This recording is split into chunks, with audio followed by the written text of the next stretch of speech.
এত বড় এমু পাখি দেখার পর আমার বন্ধু একাই 10 প্লেট বিরিয়ানি খেলবে, এটা কখনো ভাবিনি।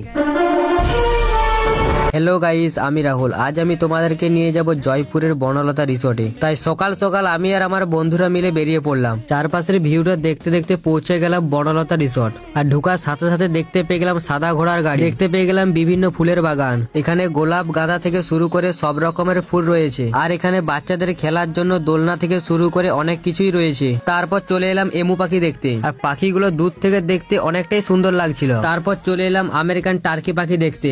আর পাখি দেখা কমপ্লিট করার পর চলে গেলাম ছোট ছোট দোকানগুলির দিকে। মাটির কাপ থেকে শুরু করে কাঠের হরিণ সবকিছুই পেয়ে যাবে তোমরা এখানে। তারপর চলে গেলাম খাবার টেবিলে। কিছুক্ষণ ওয়েট করার পরই চলে এলো চিকেন বিরিয়ানি আর পনির পোলাওয়া। তারপর সব বন্ধুরা একসাথে খাওয়া দাওয়া কমপ্লিট করলাম। তারপর বনলতাকে বাই বাই জানিয়ে বেরিয়ে পড়লাম বাড়ি যাওয়ার উদ্দেশ্যে। আর ভিডিওটা যদি ভালো লেগে থাকে তবে একটা লাইক, কমেন্ট, শেয়ার করে দিও। আর তোমরা কে কে বনলতা থেকে দেখছো অবশ্যই জানিও।